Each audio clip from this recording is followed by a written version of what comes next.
On est donc en direct. Bonjour et rebonjour pour ceux qui étaient déjà présents à la dernière conférence.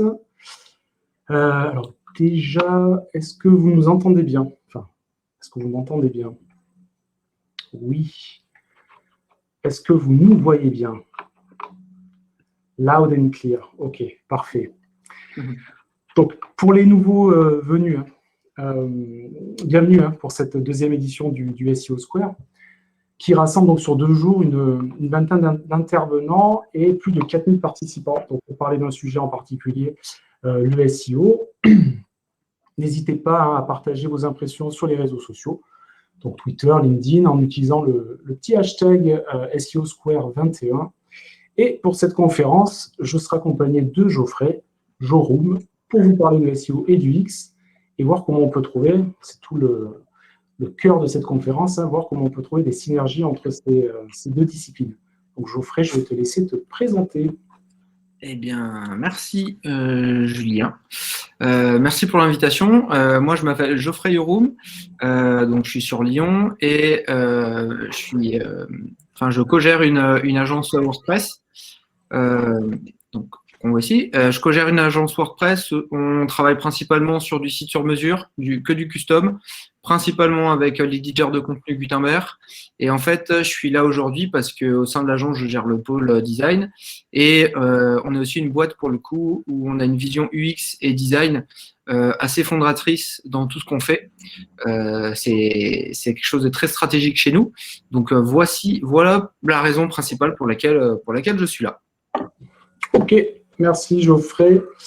Donc moi, je suis Julien Jansolin, je travaille chez CMJ depuis 3 ans en tant que chef de projet SEO. Donc on va pouvoir commencer. Alors avant de nous lancer, je vous rappelle qu'il y a un onglet chat si vous souhaitez commenter la présentation et un onglet qui va être dédié aux questions juste à côté, auquel on répondra en fin de conférence. On verra le temps qui nous reste, mais normalement on pourra répondre à pas mal de questions. Dernier point aussi qui est à souligner, même en ligne, les règles de savoir-vivre sont de mise. Donc voilà. Et je vous informe aussi qu'on a souvent la question, mais qu'il y aura un replay de disponible. Voilà. Écoutez, il ne me reste plus qu'à vous souhaiter bonne conférence. Et avant de nous lancer dans le cœur du sujet de cette conférence, pour ceux qui ne connaissent pas rapidement, c'est le genre de mots, c'est quoi? Donc globalement, on va aider les marques à gagner en visibilité organique en fonction de 2 axes. Donc, d'un côté, il y a la plateforme CMJ qui permet d'optimiser les contenus et en mesurer les résultats. Et à côté aussi, une partie plus consulting où là, on va plus vous aider à mettre en place des stratégies SEO. Donc, sur les 3 piliers historiques, que sont la technique, le content et le netlinking. Je profite aussi de vous indiquer que le SEO Square, c'est l'occasion de vous présenter les nouvelles offres liées à la plateforme. Et aussi, surtout, c'est ça l'intérêt, vous pouvez accéder à la plateforme gratuitement pendant 28 jours pour tester l'outil. Donc, après la conférence, n'hésitez surtout pas à aller faire un tour sur le site du SEO Square, donc via le lien dans le chat, ou ici en suivant ce lien-là pour créer votre espace et tester tout simplement la plateforme. Alors, au programme aujourd'hui, avec Julien, on a travaillé pour vous faire un programme qui soit suffisamment condensé, à la fois rythmé. Donc, on va aborder 4 points principaux et une petite conclusion. Petite introduction sur les raisons pour lesquelles aujourd'hui introduire l'UX dans ses réflexions, notamment avec le SEO, pourquoi c'est capital, pour ceux qui n'en sont pas encore convaincus en tout cas. Sur un deuxième point, on va redéfinir un petit peu ce que c'est cette notion de SXO. Ensuite, le point 3, on vous a travaillé un espèce de parcours idéal, de collaboration idéale entre l'UX et le SEO. En point 4, on parlera de métriques et de la manière dont on les traite, parce que sur ces 2 disciplines-là, la métrique reste du fait pour rebondir et pour itérer. Et à la fin, on finira en toute logique avant les questions par une petite conclusion. Tout à fait. Merci pour la présentation de ce plan. Donc, en introduction, qui est un peu le cœur de la conférence, mais pourquoi en 2021, il est capital de prendre en compte ces utilisateurs en SEO? Donc, on va voir ça en 3 points. Déjà, Google, on peut dire que c'est devenu, aujourd'hui, c'est un moteur de réponse. Donc, il va être capital de vraiment comprendre les questions que se pose votre cible et identifier les questions pour votre business, quoi, les questions qui s'y réfèrent, les questions que se pose votre cible. En termes au niveau de l'algorithme de Google, il faut savoir aussi qu'il intègre de plus en plus d'éléments liés à l'expérience utilisateur. Donc, vous connaissez tous la partie compatibilité des interfaces pour le mobile, tout ce qui est lié à la navigation sécurisée, le HTTPS, et aussi les interstitiels publicitaires qui, lorsqu'ils masquent le contenu entier d'une page, peuvent être sanctionnés par Google. Et en juin, l'arrivée, ça fait pas mal de temps qu'on en parle, l'arrivée des Core Web Vitals, donc en juin, avec ces 3 nouveaux critères qui sont liés. Donc, il y en a un qui est lié au chargement de la page, le LCP, l'autre à l'interactivité, et les derniers à la stabilité visuelle. Donc, à savoir que l'impact sera probablement assez limité sur les performances SEO d'un site, mais on verra quand ça sortira pour juger sur pièce, hein, mais pour un impact sûrement assez faible.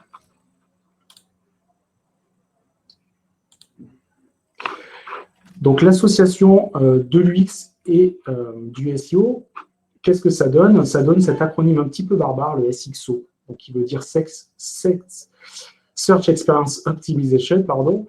Donc, l'association du SEO et de l'UX, hein. Donc 2 disciplines complémentaires, pas ennemies, attention, qu'il va falloir coordonner.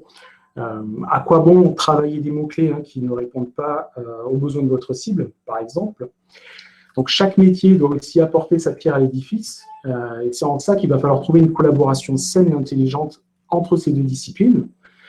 Par exemple, donc, élaborer un menu de navigation sans études sémantiques, cela peut impacter la visibilité de certains contenus, puisqu'on ne va pas forcément travailler nos contenus stratégiques dans le menu. C'est du bon sens, certes, mais voilà, c'est ce genre de synergie qu'il faut trouver entre les deux. Et aussi une collaboration qui doit aussi déboucher sur des résultats performants. Donc, tout en prenant en compte, bien entendu, l'ADN de la société, des objectifs mis en place, du message et de ses valeurs. Alors, en plus des SEO aujourd'hui, vous êtes là pour ça, on va parler du X. Il nous a paru important de refaire un petit point sur ce qu'on entendra aujourd'hui par expérience utilisateur. Dire qu'un site a une belle UX, c'est des choses qu'on entend souvent. C'est un petit peu comme si on vous disait je fais du SEO en mettant des mots-clés dans mon blog. Ça n'a pas vraiment de sens en fait. Ce qu'il faut garder à l'esprit pour bien profiter de cette discipline et l'utiliser au maximum de ce qu'elle peut nous offrir, c'est que l'expérience utilisateur, c'est avant tout une méthode en fait. Donc c'est une méthode où en fait on va se concentrer sur la compréhension de notre utilisateur et pas sur notre compréhension ou bien sur nos projections à nous, éditeurs de sites ou créateurs de sites. Donc ça c'est un point très important, c'est une démarche. Donc qui dit démarche dit que c'est une démarche qui va embarquer des outils. Il faudra voir quels outils sont pertinents. Mais en tout cas, voilà, l'idée de l'UX, c'est vraiment ça. Et un point très important à propos de l'expérience utilisateur, c'est que, je le soulignerai sur la présentation suivante, c'est que, en fait, toute votre démarche d'expérience utilisateur que vous allez essayer de mettre en place dans votre projet, elle ne pourra pas avoir d'effet si vous n'avez pas de soutien stratégique. C'est-à-dire que l'UX, c'est comme le SEO, c'est des disciplines qui vont impliquer des choix stratégiques et des orientations stratégiques claires. Ce qui veut dire que si vous n'avez pas de soutien stratégique, ça va être très compliqué de faire émerger tout le bon de cette discipline. Tout à fait. Donc, pour un petit peu récapituler, on va avoir d'un côté le SEO qui doit répondre à 2 enjeux principaux. Donc, d'une part, être visible dans la page de résultats et aussi proposer un contenu cohérent avec l'intention de recherche de sa cible. C'est vraiment ça les 2 enjeux. Et la démarche UX, celle qui va plus se concentrer sur la compréhension du contexte par l'utilisateur. Donc, qui est-il? Qu'a-t-il besoin de savoir? Qu'est-ce qu'il souhaite accomplir comme action sur son site? Donc, c'est en ça que le contenu, au-delà d'être visible dans la SERP, doit aussi être engageant et générer de la conversion. Donc, si on prend un exemple, par exemple, sur une requête de type perdre du ventre, si on observe la SERP, on va avoir de nombreux articles qui vont présenter des exercices au sein de ces articles hein, pour arriver à cet objectif-là de perte du ventre. Donc là, l'enjeu pour notre contenu va être un petit peu d'aller voir ce que fait la concurrence et de proposer différents exercices et d'amener l'utilisateur aussi à poursuivre son expérience sur le site en maillant vers des pages spécifiques pour chaque sport. Ainsi, on va garder la personne dans l'enceinte dans l'environnement de son site en l'amenant, en l'engageant à explorer des activités dédiées à la perte de ventre. En fait. Donc ça, Geoffrey, est-ce que tu peux rajouter un petit point là-dessus? Ouais, alors au-delà de l'analyse purement liée au métier de Julien, typiquement, à partir du moment où on va penser à ces utilisateurs et on va commencer à les interroger, si on reste sur cet exemple-là, on va pouvoir en retirer, par exemple, des notions de contexte, en fait. Perdre du ventre, oui, mais dans quel contexte? Est-ce que c'est perdre du ventre pour le body summer? Est-ce que c'est perdre du ventre de manière beaucoup plus long terme, pour des raisons de santé, pour des raisons esthétiques? Donc, en fait, l'analyse réelle de vos utilisateurs vous permettre de faire jaillir des contextes liés à une requête, par exemple, et ces contextes vont vous donner l'opportunité soit de développer des contenus spécifiques, soit de développer des hubs spécifiques, soit d'adapter en fait la stratégie éditoriale que vous allez mettre en place sur chacun de vos contenus, en fait, en prenant en compte le contexte précis ou les contextes possibles liés à une demande. Tout à fait. Et l'objectif ultime de tout ça, si on réunit ces deux disciplines, donc la partie SEO sera donc de fournir le contenu utile, complet et engageant, donc compte tenu de la requête de recherche. Hein. Là, on aura un petit peu fait seulement la moitié du chemin. Et l'autre moitié, c'est au sein de cette page-là, il faudra la penser et l'optimiser de manière à ce qu'elle convertisse. Donc la conversion, ça peut être tout un tas de choses, une recherche d'informations, de transactions, ou s'inscrire tout simplement à un formulaire. Donc là, on voit bien les deux chemins, d'un côté le SEO et de l'autre UX, mais pour arriver à ces fins, il faut que ces deux chemins cohabitent, quoi, en fait. Sinon, on fait la moitié de la route et ce n'est pas suffisant. Alors, point numéro 3, c'est ce que je vous disais tout à l'heure en introduction. On vous a travaillé avec Julien un espèce de parcours idéal qui permettrait de faire cohabiter l'UX et le SEO de manière efficace. Ce parcours, on l'a divisé en 4 grandes étapes qu'on va vous dérouler juste après. La première étape, c'est celle des études préliminaires. C'est assez logique. Pas d'études préliminaires égale pas de nourriture en fait pour prendre des décisions. La deuxième étape, ça va être l'établissement de la stratégie. Donc c'est là où on commence, où on provoque la rencontre entre les deux disciplines. On voit ce que chacune apporte et on décide en connaissance de cause. La troisième étape, on a appelé ça la bataille de la SERP. C'est la bataille du clic sur le résultat de recherche. Donc c'est Julien qui vous détaillera ça. Et la quatrième grande étape, c'est la bataille du dernier clic. Donc là, ça concernera comme le dernier clic à partir du moment où l'utilisateur est sur votre page, sur votre site. Donc, dans un premier temps, on va commencer avec l'étude préliminaire. À toi, Julien. L'étude préliminaire, donc, sur la partie plus SEO, il va être ultra essentiel de démarrer tout simplement par un audit sémantique hein, pour répondre à la question sur quoi je veux me positionner et surtout, et aussi comment. Donc, ça passe par une analyse de la SERP, donc pour comprendre tout simplement qui j'ai en face, mais aussi sur quel type de page mes concurrents, alors concurrents SEO, hein, qui ne sont pas forcément identiques à vos concurrents marché, mais aussi pour comprendre sur quel type de page ils se positionnent. Donc, est-ce que c'est en majorité des pages conseils, des pages guides, des pages produits, des pages catégories? Donc ça, c'est vraiment très important de faire cette première analyse très empirique en allant observer ce qui se passe sur la SERP de nos concurrents. Deuxième étape, ça va être de flaguer vos pages importantes pour le SEO à l'aide des mots-clés qui auront été sélectionnés. Et ça va vous permettre comme ça de définir la typologie de vos pages, à quoi elles vont ressembler, leur template, et aussi commencer à imaginer en étape 3 la structure de votre site. Donc ça va passer par un menu qui va mettre en avant vos points d'entrée, c'est-à-dire vos pages les plus stratégiques. Donc déjà, vous aurez une idée de comment vous allez construire votre menu et aussi la mise en place d'un maillage intelligent entre vos pages. Il est très important de connecter entre elles les pages qui vont être issues de la même thématique, en fait, pour commencer à raisonner en cluster et de manière à ce que le jus SEO passe entre toutes ces pages qui parlent un petit peu d'une même thématique, comme ça pour qu'elles prennent de la force. C'est une espèce de jus SEO un peu vertueux qui va permettre comme ça à vos contenus de mieux se positionner. Donc ça, c'est vraiment l'étude préliminaire SEO qu'il faut faire en amont.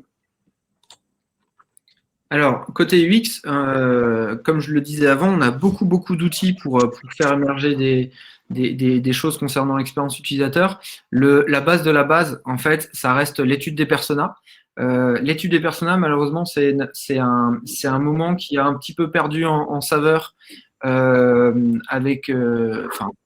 au fur et à mesure qu'il a été généralisé, parce que c'est un outil où de temps à autre, en fait, on se retrouve à recueillir de la donnée, mais qui n'est pas forcément pertinente. Donc, nous, ce qui va nous intéresser dans le cas de la collaboration UX SEO, c'est d'identifier les besoins, en fait, de nos interrogés et surtout de verbaliser les besoins de telle manière à ce qu'on puisse recueillir le besoin, l'objectif final, les pain points rencontrés. Donc, c'est pour ça que pour justement recueillir toutes ces infos, vous pouvez passer par des patterns du type j'ai besoin de, vous avez le besoin, pour, vous avez l'objectif final, mais vous avez les pain points. Du coup, vous avez, au-delà du besoin, vous avez des données beaucoup plus contextuelles, en fait, par rapport à ce besoin. Ce qu'il faut garder à l'esprit sur le persona, il y a un grand danger sur cette étude-là, c'est le danger de l'a priori, en fait, ou du cliché. Donc ça, c'est extrêmement compliqué à gérer.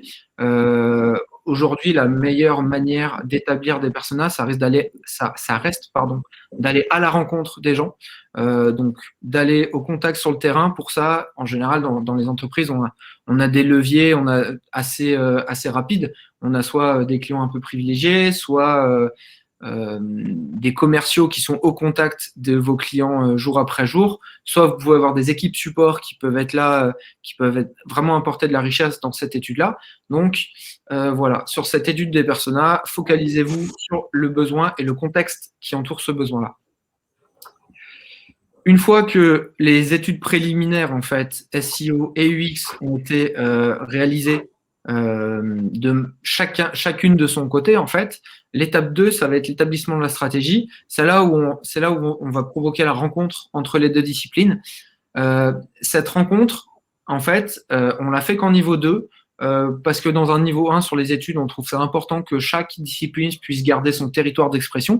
Et en niveau 2, c'est là qu'on va commencer à faire cohabiter les réflexions. C'est là que les études SEO vont pouvoir faire émerger des besoins qui n'ont pas été identifiés sur les études persona. Et c'est là où les études persona peuvent faire émerger des besoins qui n'ont pas forcément été identifiés en études SEO. Donc c'est à ce moment-là qu'il va falloir vraiment prioriser tous les besoins, donner une priorité business à tous les besoins parce que vous ne pourrez pas tous les traiter de la même manière, tout simplement parce qu'il y a un moment où on a un potentiel d'attention, une capacité d'attention qui est limitée. Donc voilà, on rassemble les deux mondes, on fait cohabiter justement ce que chacun des mondes amène, voilà, et du coup, avec la priorisation, on arrive à faire des choix en connaissance de cause avec toutes les infos en main, toutes les clés en main. On arrive à faire des choix. C'est ce que je disais tout à l'heure. La notion de choix, elle est hyper importante. Et c'est pour ça que c'est vraiment là où tout l'intérêt, c'est de faire émerger le plus d'informations possible des deux disciplines pour que chaque choix stratégique qui soit fait soit justifié. Donc ça, c'est hyper important.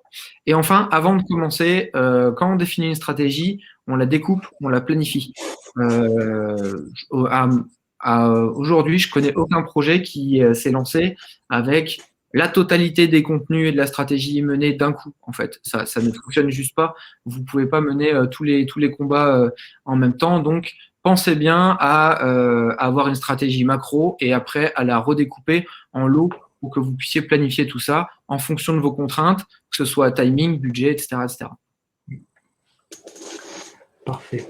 Donc, après avoir établi cette stratégie en deuxième étape, ce troisième point est important puisqu'on a appelé ça la bataille de la SERP. Donc, pour gagner la bataille de la SERP, donc, ce qui revient en fait à gagner au jeu du qui est le plus visible dans la SERP. Donc, il faut en fait, dans un premier temps, s'assurer qu'on va cibler la bonne requête via la bonne typologie de page. Donc, si on prend cet exemple avec la requête calcul capacité d'emprunt, De manière totalement empirique, hein, on va constater que les principaux résultats de la première page vont proposer pas mal de simulateurs directement dans la page. Donc, on n'a pas seulement des pages purement éditoriales où on ne va pas pouvoir comme ça faire sa simulation, mais si en fait, on a ces pages-là un petit peu hybrides où on a du contenu, parfois très très peu, parfois inexistant, mais on a surtout ces formulaires qui permettent de faire ces simulations-là. Et certaines pages qui n'ont pas de contenu vont très très bien ranker et parfois être premières. Donc voilà, c'est pour ça que c'est important de faire cette vérification-là et voir si notre page va correspondre en termes de typologie à ce qui se fait dans la SERP. Et comme ça, on peut deviner un petit peu ce que Google apprécie comme format de page, au final. Toujours sur cette bataille de la SERP, il faut aussi s'assurer que la promesse que l'on fait via notre proposition de service va s'incarner parfaitement au niveau du title et de la métadescription. Donc ces deux bases-là sont très importantes, puisque visuellement, en fait, c'est le premier contact qu'a l'utilisateur avec notre page, au final, depuis la recherche organique et depuis une page de résultats. Donc n'hésitez pas à interpeller la personne avec des verbes d'action, dans le title et même dans la métadescription. Hein. La métadescription, soyez le plus riche possible. Alors Google s'amuse pas mal à les changer, ces métadescriptions, à faire un petit peu ce qu'il veut. Mais ce n'est pas grave, sur vos pages stratégiques, prenez le temps de bien rédiger vos métadescriptions. Mettez aussi en avant votre nom de marque dans le title. Il y a pas mal d'études qui sont passées et qui montrent qu'un title avec une marque va générer plus de clics, en fait. Puisque, en quelque sorte, la marque, elle incarne un petit peu la promesse finale et elle rassure l'utilisateur puisqu'il sait un petit peu en vous connaissant ce qu'il va trouver derrière. Quoi. Vous pouvez aussi soigner votre favicon, donc pour les résultats mobiles, ça rajoute un élément visuel dans la SERP mobile notamment. Donc ça, c'est important de bien regarder votre favicon et voir à quoi il ressemble et s'il est OK avec votre marque. Et enfin, vous pouvez exploiter les données structurées aussi. Là, vous allez jouer donc, sur la partie informationnelle, vous allez amener des informations à l'utilisateur, mais aussi sur l'aspect visuel. Vous allez en quelque sorte, on le voit ici avec la FAQ, la donnée structurée FAQ, vous allez augmenter votre résultat. Donc visuellement, vous allez prendre plus de place dans la SERP et capter plus d'attention potentiellement. Vous avez aussi la donnée structurée Product qui permet de travailler les avis, par exemple, et aussi de mettre en avant le prix et pas mal de caractéristiques au niveau du produit. Donc là aussi, visuellement, ça augmente un peu votre résultat et ça maximise le CTR.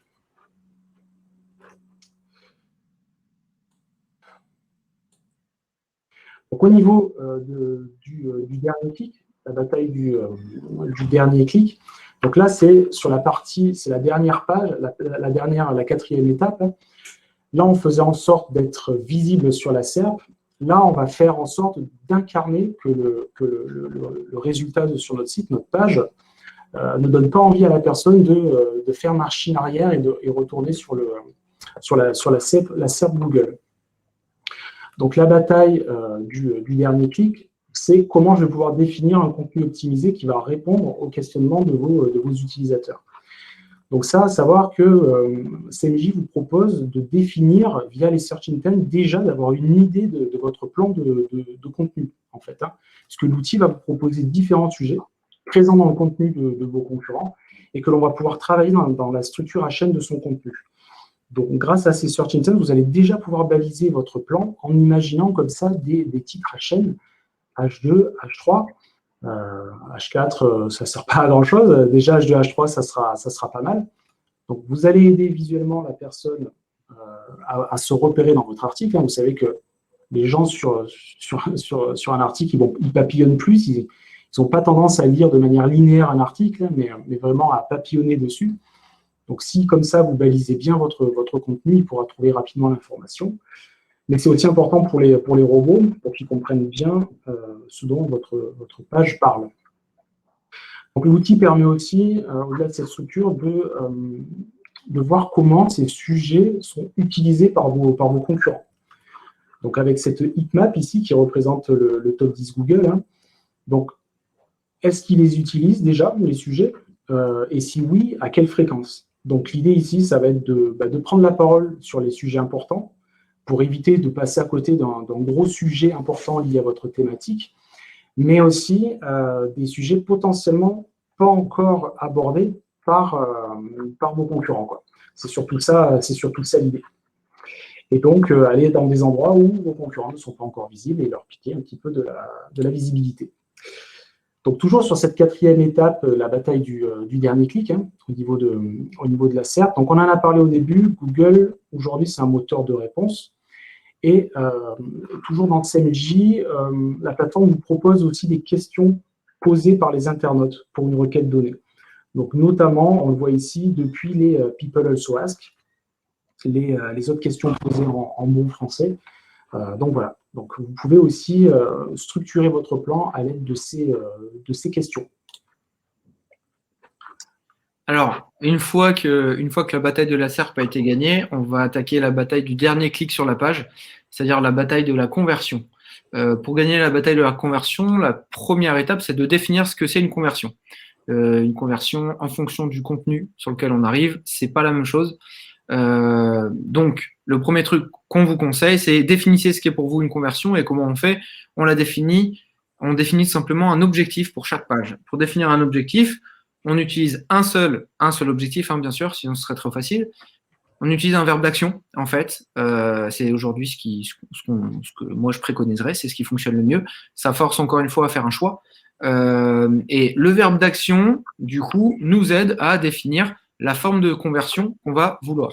On vous a mis 4 exemples. Vendre, bah, typiquement, ça sera un ajout au panier ou la validation d'une transaction. Convaincre, ça sera l'inscription à une démonstration ou le recueil d'un mail. Apprendre, ça va être du rebond sur du contenu complémentaire. Recueillir, l'inscription à une base. Donc l'idée, c'est vraiment la conversion, elle va dépendre de votre page. Et votre page, en fait, la manière dont on va arriver à cette conversion dépend de l'objectif de la page. L'astuce principale, en fait, avant d'arriver sur des bonnes pratiques, en fait, ça reste de répondre à la promesse. C'est-à-dire que, comme l'a expliqué Julien tout à l'heure, dans la SERP, en fait, vous allez travailler votre base title et votre métadescription. Vous allez pouvoir confirmer une interrogation, un contexte, commencer à apporter peut-être un élément de réponse ou à faire une promesse. La première étape, en fait, pour l'étape principale pour gagner la bataille de ce dernier clic sur la page, c'est simplement de répondre à la promesse et pas de la faire, et ensuite d'envoyer du contenu qui n'a pas forcément de sens et qui répond pas à la question réelle de votre utilisateur. Une fois que vous êtes sur la page, il y a quelques bonnes pratiques en fait qui sont très très simples à mettre en place pour faire en sorte que ça se passe bien. La première bonne pratique, c'est vraiment de se forcer à garder un objectif unique par page. Si vous commencez à en mettre plusieurs, en fait, ça va être compliqué de faire des choix stratégiques en termes d'éditorial, de mise en page, etc. Donc, une page égale un objectif. À partir de cet objectif, on peut découper et hiérarchiser toute l'information de notre page de manière à ce qu'elle réponde à cet objectif-là.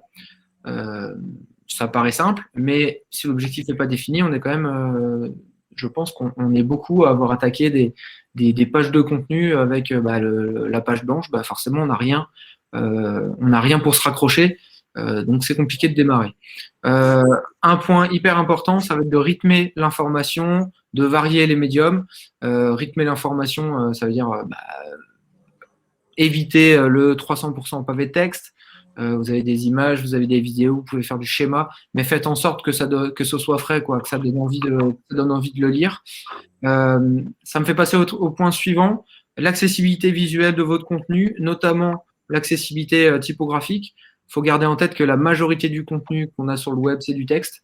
Donc, si vous ne prenez pas le chantier de la lisibilité du texte, si vous attaquez pas ce chantier de manière vraiment forte, en fait, c'est quand même problématique, vu qu'on publie principalement du texte.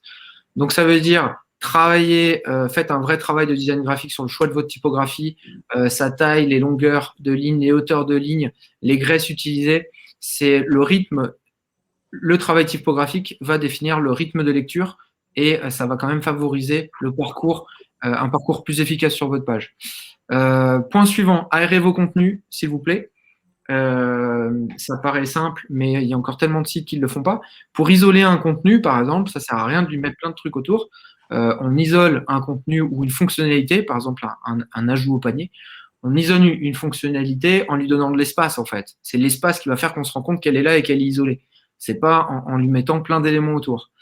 Enfin, arrêter avec la ligne de flottaison. Enfin, assez souvent, j'ai l'impression de rebondir sur ce débat un petit peu ancien. Il faut vraiment arrêter avec cette obsession de la ligne de flottaison. Dans certains cas, ça a du sens, mais c'est un peu comme la fameuse règle des 3 clics.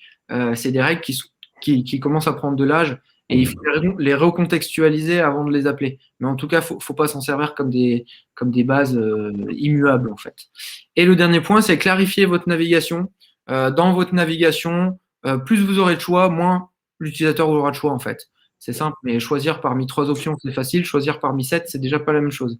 Donc, clarifiez votre navigation et surtout, gardez en tête que le menu de votre site, c'est en aucun cas son arborescence.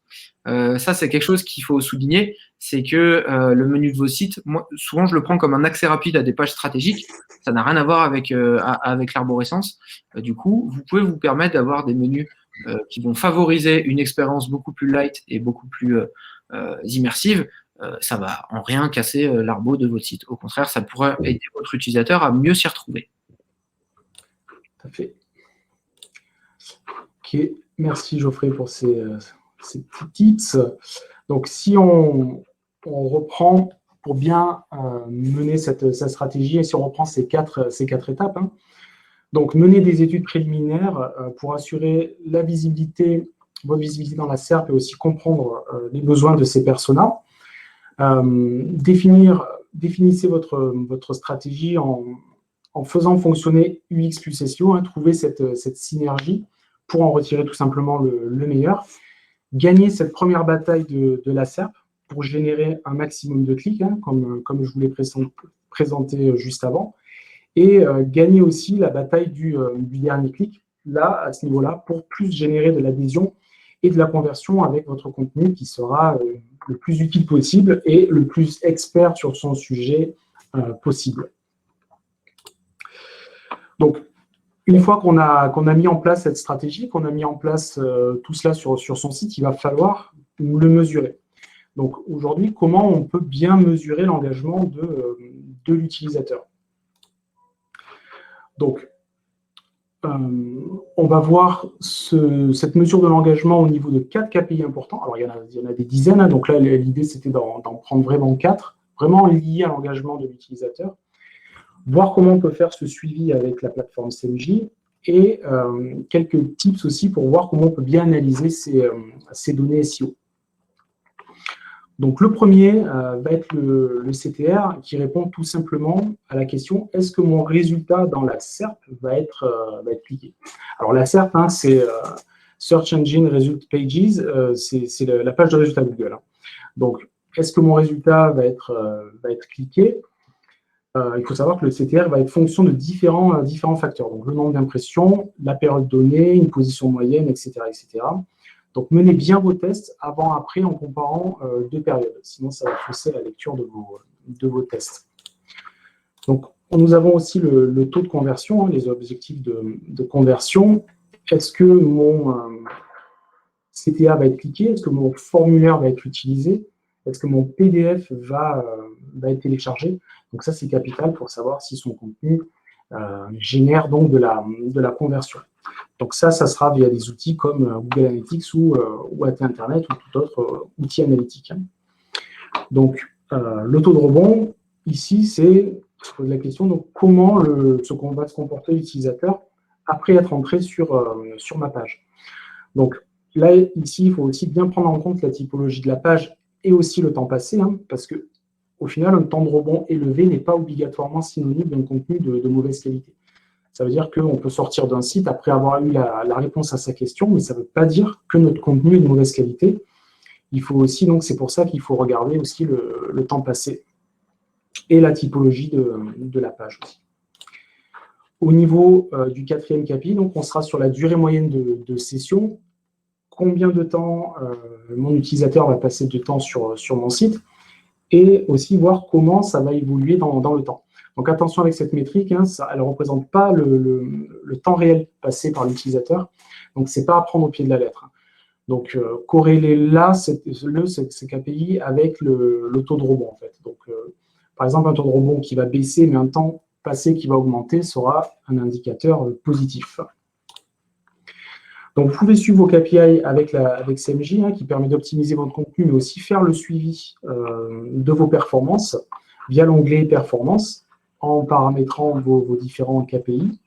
Et ensuite, ça vous permettra comme ça d'ajuster vos optimisations en fonction des résultats obtenus. Donc, bien analyser vos données SEO, quelques règles simples à suivre.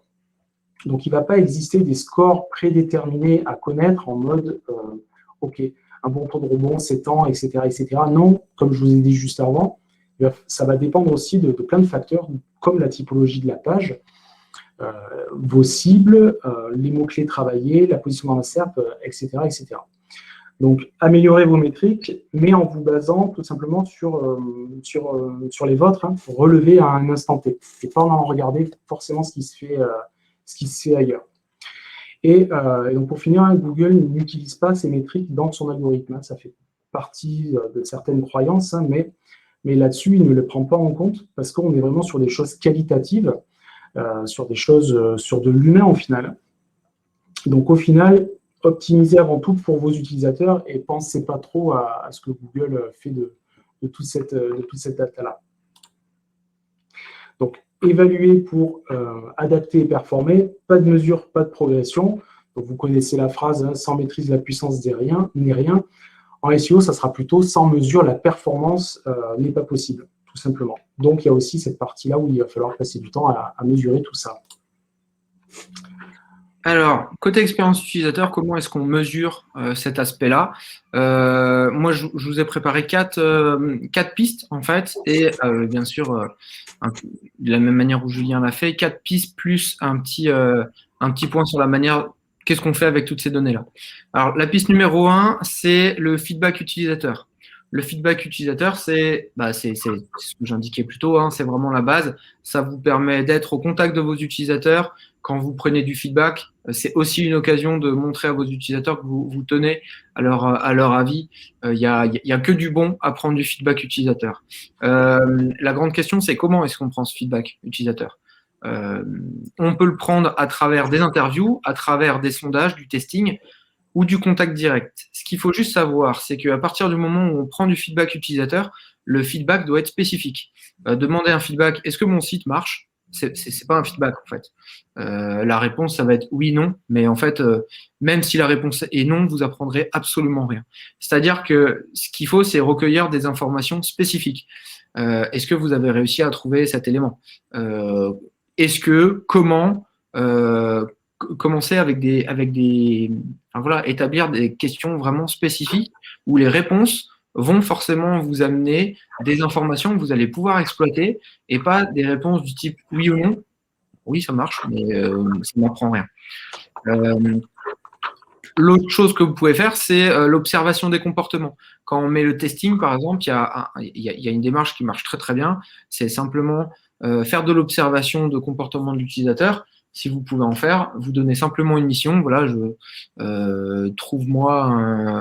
cher utilisateur, trouve-moi une lasure pour bois extérieur. Vous observez la manière dont votre utilisateur, déjà, est-ce qu'il arrive sur le site, et sur le site, la manière dont il se comporte, dont il cherche. Et c'est de l'observation factuelle, en fait. Si vous la filmez, c'est encore mieux.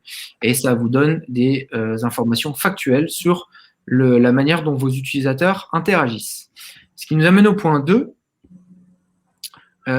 qui est justement l'analyse des comportements sur une page. C'est la suite logique de ce que je viens de dire. Vous avez aujourd'hui des solutions qui vous permettent de filmer les sessions de vos utilisateurs sur votre site. Et du coup, ça vous permet, étant donné qu'on aura défini un objectif par page et qu'on aura fait un découpage éditorial de la page en direction de cet objectif, en fait, ça vous permet de confirmer ou d'infirmer que les points stratégiques que vous avez mis en place, en fait, sont bien des points d'intérêt pour l'utilisateur. Vous pouvez utiliser par exemple Hotjar ou d'autres solutions dans le chat là, de la conférence. Du coup, il y a des personnes qui débattent d'autres solutions. C'est des outils qui sont hyper intéressants parce qu'ils sont factuels en fait. Quand on filme une session utilisateur, il y a peu d'interprétations possibles en fait. On voit l'utilisateur bouger, c'est factuel et c'est comme ça. Donc, c'est des outils hyper intéressants pour confirmer des attentes de comportement utilisateur et éventuellement remettre en question notre stratégie pour que ça fonctionne mieux. Sur le mode avancé, vous avez l'A/B testing, très intéressant aussi. Alors, je le rappelle, le principe de l'A/B testing, c'est au sein d'une page, par exemple, proposer 2 versions d'un même contenu ou d'un même morceau de contenu. Et il y a une version ou l'autre qui sera affichée de manière aléatoire à un utilisateur. Ce qu'il faut simplement savoir sur l'A/B testing, c'est que pour pouvoir mesurer l'A/B testing, il faut être capable de mesurer une interaction. C'est-à-dire que si vous faites de l'A/B testing sur du texte, en fait, on ne sera pas capable de mesurer quel texte fonctionne le mieux. Si vous faites ça, vaut mieux lier à ce texte un CTA, un call to action, ou tout autre élément d'interaction, de clic, la lecture d'une vidéo ou quoi que ce soit, mais une interaction de votre utilisateur, c'est cette interaction qui va justement être mesurée dans l'A/B testing et vous permettre d'affirmer si, oui ou non, c'est plus une solution A ou une solution B qui fonctionne. Le dernier point, c'est un peu le mode expert. Le dernier point, l'idée, c'est de se dire que on a tous des activités où il y a des spécificités, en fait. Et à contrario, les outils qu'on utilise sont des outils qui sont censés fonctionner un petit peu pour tout le monde. Donc, à partir du moment où on entre dans la mesure de choses qui sont hyper spécifiques à notre activité, ça peut être très intéressant de développer nos propres traceurs, en fait. Et alors, forcément, c'est du temps de développement, c'est de l'investissement supérieur, mais si le suivi de ces traceurs-là est suffisamment stratégique pour vous, ça peut valoir le coup, d'investir là-dedans et de mesurer des éléments qui sont hyper spécifiques à votre activité. Donc ça, c'est pour prendre de l'information. Maintenant, qu'est-ce qu'on en fait? Le danger principal de traiter l'information d'une expérience utilisateur, c'est son interprétation. Donc la première chose qu'on va essayer de faire, c'est de fuir notre propre système d'analyse. Parce que la manière dont on analyse une donnée brute, elle est forcément subjective, elle est forcément liée soit à notre métier, soit à notre sensibilité, elle est liée à nous, en fait. Et ça, c'est un danger. Parce que la subjectivité, c'est de l'interprétation et forcément, on a tous un avis. Donc, pour éviter ça, ce qu'on va faire, c'est qu'on va chasser au maximum la mesure factuelle. On va chercher du fait plutôt que des impressions ou des sensations.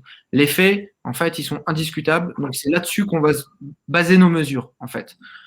C'est là où la spécificité peut intervenir, c'est à chacun de définir ce qui est un fait, ce qui est indiscutable, etc., etc. Et surtout, les faits sont liés à, encore une fois, aux objectifs de vos contenus. Un mythe SEO à déconstruire, on le croise souvent, il y a beaucoup de gens qui pensent qu'à partir du moment où on bosse des personas, où on fait un petit peu d'SEO comme ça en surplace, ça va convertir tout de suite. C'est absolument faux, en fait. Le SEO, c'est un travail...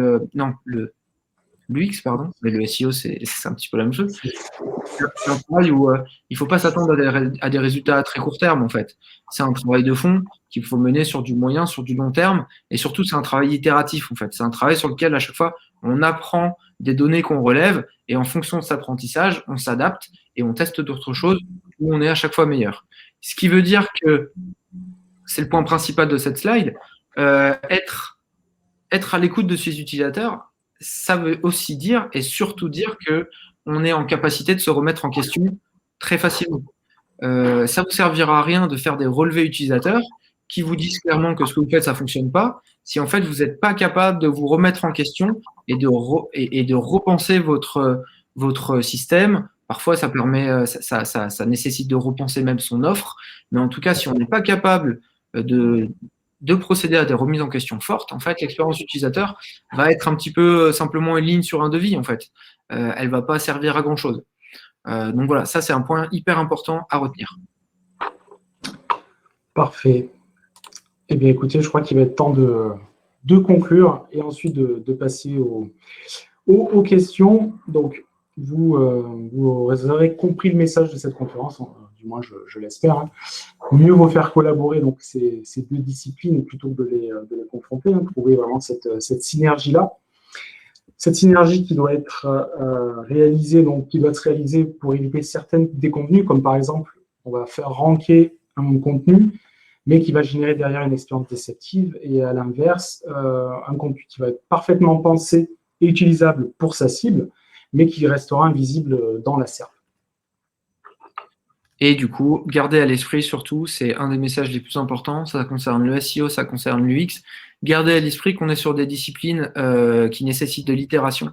On n'est pas sur des disciplines où on investit dans cette discipline en one shot et puis on a des résultats. On en aura sans doute, mais le monde bouge. Et du coup, bah, forcément, si on veut pouvoir faire cohabiter ces disciplines au mieux bah, pour nos business, en fait, il faut intégrer dans notre stratégie le volet itératif de ces deux disciplines.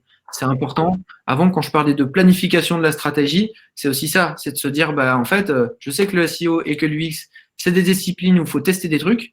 Bah, en fait, je planifie ces tests, tout simplement. Mais gardez en tête que c'est des disciplines itératives avant tout. Alors, je vois que le temps a pas mal tourné et je vois qu'il y a pas mal de questions. Donc, alors déjà, sachez qu'on répondra à toutes vos questions. Donc, si on le fait pas en live, derrière, on y répondra. Donc là, je vais regarder un petit peu au niveau des questions, au niveau des votes, hein. Je vais faire ça comme ça. Donc, est-ce qu'il y a à l'image du SEO des piliers en UX, des immuables ou des incontournables? C'est une bonne question. Pour toi, Geoffrey, je pense. Hein. Ouais, alors du coup, pour moi, le pilier, enfin, ça n'engage que moi. Le pilier principal de l'UX, c'est d'apporter du fait. Le gros danger de l'UX, c'est la manière dont on interprète les données et la manière dont parfois les données recueillies peuvent être déformées. J'ai déjà fait des ateliers où en fait, pour des clients, on faisait venir des clients. Il y avait aussi l'équipe commerciale et en fait, en off, l'équipe commerciale retournait un petit peu les feedbacks remontés par les clients. Bah parce que dans leur propre système à eux, il y avait soit des objectifs, soit des systèmes de pensée. Ça, c'est un grand danger dans toute la démarche UX. Donc pour moi, le pilier principal, c'est faire en sorte qu'on ait du fait, du factuel en fait, qu'on ait des données indiscutables et éviter au maximum les données qui peuvent donner lieu à des interprétations multiples, des fantasmes, etc., etc. Après le reste, pour la majorité des sites, il suffit d'appliquer des bonnes pratiques que moi je trouve un petit peu de base. Et c'est parfois déprimant de voir qu'elles sont simples, mais tellement pas appliquées. Il suffit d'appliquer un lot de bonnes pratiques quotidiennement pour relever le niveau, quoi. Ok. Allez, je continue. Alors, il ne reste vraiment pas beaucoup de temps. Je vais en prendre encore une ou deux. Donc, pourquoi SEMJ? Allez, je prends celle-là. Pourquoi SEMJ plutôt que Yourtex Guru? Bon, la meilleure réponse, hein, c'est d'aller tester SEMJ pour voir en quoi c'est meilleur. Tout simplement. Tout simplement, tout simplement. Il va rester 2 minutes. Ouais. Hop, hop, hop. En 2021, si on intervient auprès de professionnels d'entreprise, quel profil est le plus crédible? SEO uniquement ou SXO? C'est très intéressant aussi. Ouais. Ouais. T'en penses quoi, Julien? Qu'est-ce qu'on en pense? Je pense que, à l'image de cette conférence, il faut aujourd'hui un petit peu avoir les deux compétences, hein, quelque part. Ouais. Donc, je suis d'accord, ouais. Ouais. Pour une raison simple, c'est que le client sera toujours moins expert que nous. Le client, justement, appelle un expert parce qu'il ne l'est pas. Et si on vient en étant trop expert, on risque de perdre. Tandis que si on vient avec une démarche plus en mode macro, en fait, bah, potentiellement, ça peut être plus intéressant pour le client de comprendre les implications des métiers et de permettre de faire des choix en connaissance de cause. Tout à fait. Écoute, je vais pas tarder du coup à conclure. C'est dommage, il y a plein de questions intéressantes, mais comme je vous ai dit, on va y répondre. Il y en a une sur le calendrier, c'est bien. Oui, je vois ça, ouais. Ah, c'est frustrant, dommage. Mais on vous répondra de toute façon. Écoute, Geoffrey, merci pour ton intervention, d'avoir partagé ton expertise. Et surtout, merci à vous tous d'avoir assisté à cette conférence, d'être restés connectés. Et là, on va marquer un break de 10 minutes avant la prochaine conférence qui va être animée donc, par Alexandre Sigouin de MyPoseo. Donc, il va lui vous parler de suivi de position Google. Donc, pour vous connecter à la prochaine conférence, vous allez recevoir le lien Livestorm pour y accéder. Et vous pouvez aussi profiter de ce timing pour aller tester un petit peu CMJ, qui est, je vous le rappelle, accessible gratuitement pendant 28 jours via le lien qui est ici. Ou restez connecté ici, vous allez ensuite être redirigé automatiquement sur la page dédiée à l'offre exclusive. Voilà, donc si vous avez des soucis pour vous connecter ou quoi, n'hésitez surtout pas à nous contacter sur le chat et on vous aidera, bien entendu. Et bien voilà, merci Geoffrey, et puis on va vous laisser avec donc la prochaine conférence. Au revoir tout le monde. Merci. Au revoir.